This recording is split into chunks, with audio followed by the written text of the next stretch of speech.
Halo teman-teman, perkenalkan nama lengkap saya Yohanes Britman Selawakndari dengan NIM 2012-0135. Saya kelas C dan adalah mahasiswa Stikom Lindo Kupang semester 3.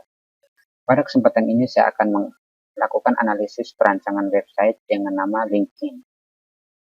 Sebelumnya kita harus mengetahui dulu apa itu alamat website LinkedIn ya teman-teman. LinkedIn adalah media sosial yang dapat Anda gunakan untuk menemukan pekerjaan atau tempat magang yang tepat, menghubungkan dan memperkuat hubungan profesional Anda. Selain itu, melalui LinkedIn juga, Anda bisa mempelajari keterampilan yang Anda butuhkan agar karir Anda ke depan semakin mantap.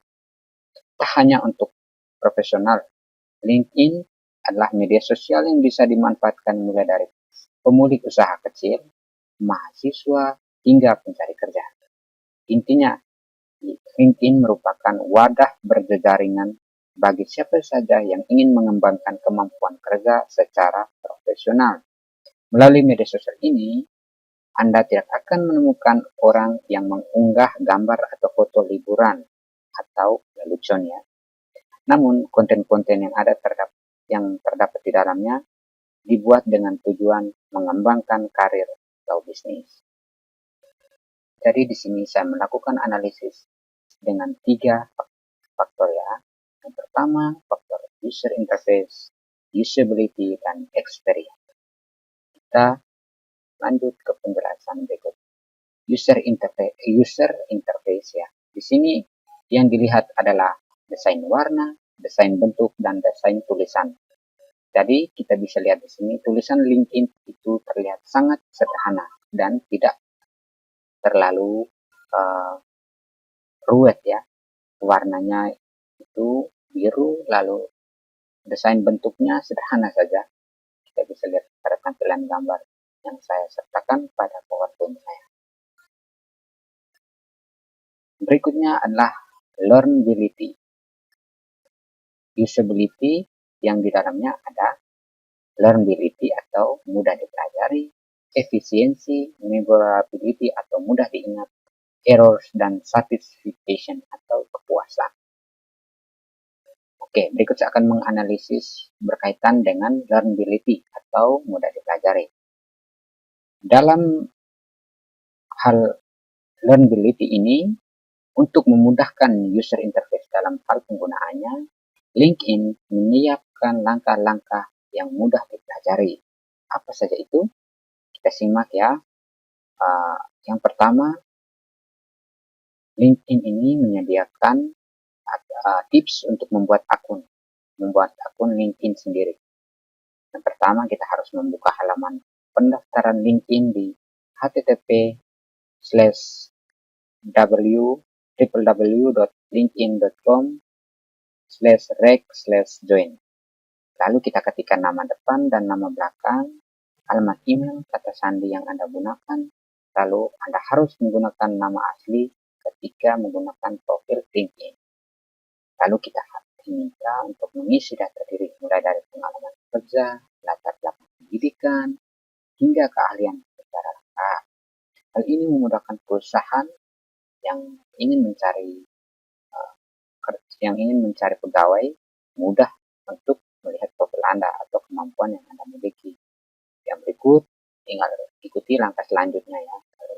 Selesai. Di samping itu, LinkedIn juga memiliki beberapa tips biar kita lebih mudah untuk mendapatkan pekerjaan pada aplikasi ini. Lalu apa saja itu? Yang pertama di sini, pilih foto profil yang profesional. Ingat, jangan selfie ya teman-teman. Perbaharui headline profil kamu, lalu jangan hanya tulis open for opportunity di headline. Buat cerita sendiri tentang diri kamu di About Me. Lalu, lebih informasikan apa yang kamu inginkan dan lakukan selanjutnya. Bermain dengan secara visual, lalu buat foto profil kamu secara fresh dan update konten ya teman-teman. Anggap LinkedIn ini seperti Google Search ini. Lakukan riset dengan follow perusahaan incaran kamu ya teman-teman. Selain fokus di LinkedIn, perhatikan juga media sosial kamu yang lain. Pastikan diri kamu bisa hubungi pencari kerja. hubungi langsung perekrut kerja bila sudah direkrut ya. Yang berikut berkaitan dengan efisiensi. Apa itu efisiensi? Efisiensi dalam kamus itu berarti tepat atau sesuai untuk mengerjakan atau menghasilkan sesuatu atau tidak membuang-buang waktu, tenaga, biaya. Mampu menjalankan tugas dengan tepat dan cermat dan berdaya guna, bertepat guna dan sangkil. Dalam hal ini, sebagai media penyedia lapangan yang mumpuni, LinkedIn ini tentunya mendukung para user dalam mendapatkan pekerjaan secara lebih cepat. Tidak buang-buang waktu kan teman-teman. Jadi teman-teman bisa berada di rumah dan bisa mengakses secara gampang ya lewat gadget yang kita punya. Lalu dan tepat. Tepat itu maksudnya apa? Tepat itu dalam arti para user memilih pekerjaan sesuai dengan keterampilan yang mereka miliki. Yang berikut memorability atau mudah diingat. Apa ya memorability? Sama seperti jejaringan sosial lainnya, tampilan sangat simpel.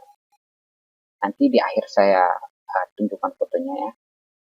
Tampilan sangat simpel, seperti akun Facebook jika teman-teman memiliki akun Facebook, kira-kira seperti itu. Sehingga kita mudah mengingat media penggunaan dalam LinkedIn ini informasi benar-benar untuk pekerjaan atau bisnis. Kita tidak akan menemukan foto hiburannya teman-teman. Tidak seperti jaringan sosial yang lain, Instagram atau apa yang lain seperti yang kita lihat, tapi di sini kita tidak bisa menemukan hal-hal yang lucu atau berbau hiburan ya. Berikutnya berkaitan dengan error. Dalam hal ini ya, tingkat sejauh saya analisis bahwa tingkat error yang ada pada LinkedIn ini tidak terlalu banyak. Di dalamnya itu lebih simpel karena berbau bisnis semuanya. Lalu kepuasan. Berkaitan dengan tingkat kepuasan, menurut data yang diperoleh dari Wikipedia ya yang saya baca, hampir 500 jutaan orang telah menggunakan LinkedIn.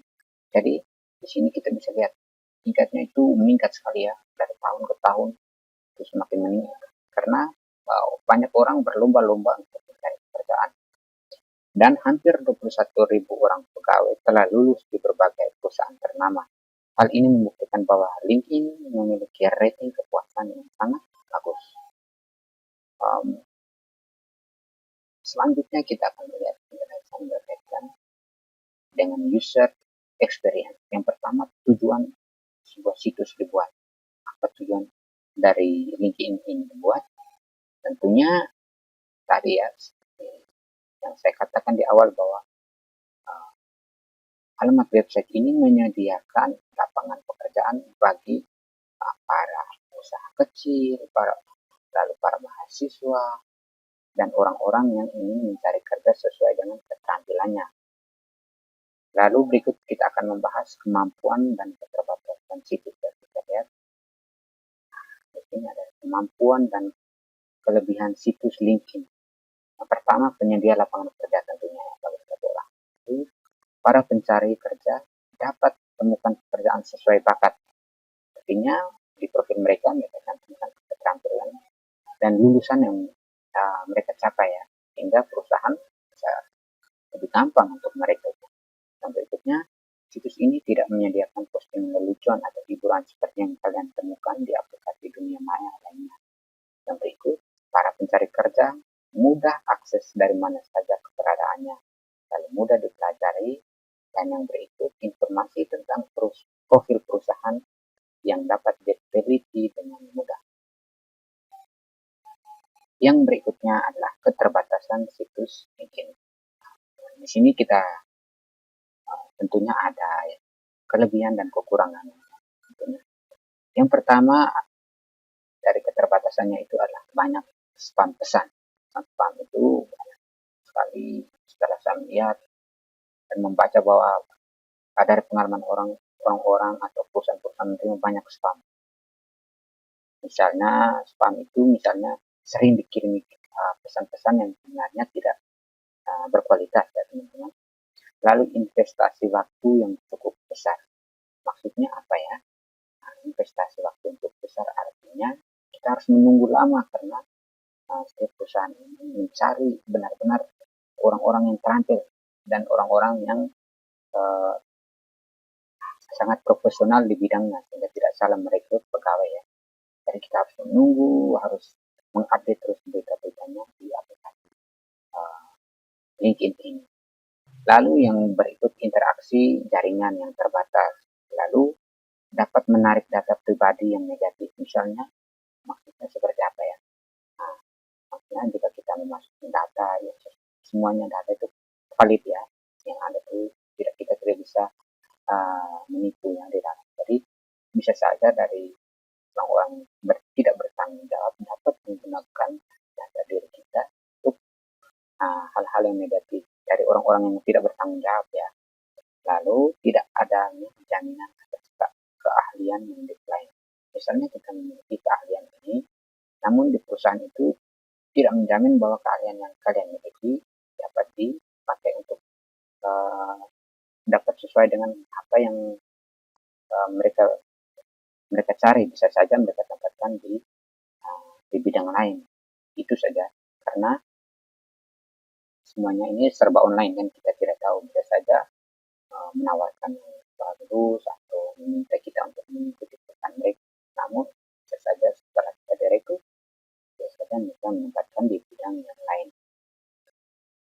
Lalu berikut ini ya, isi dan tampilan situs. Kira-kira seperti ini teman-teman.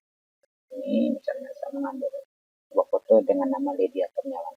Seperti Facebook, ya tampilan berwarna biru, tidak terlalu banyak warna atau apa, tapi simpel ya, tapi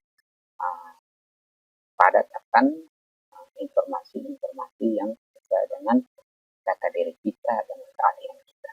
Kira-kira seperti ini. Oke, lalu yang berikutnya, fungsionalitas situs. Apa itu fungsionalitas situs? Maksudnya, situs itu berdaya guna. Maksudnya, ketika dia membuat sebuah situs, apakah dia membantu orang-orang yang mungkin tidak mengerti menggunakan? Bisa saja kan ada orang-orang awam kan yang mencari kegiatan bagaimana cara menggunakannya.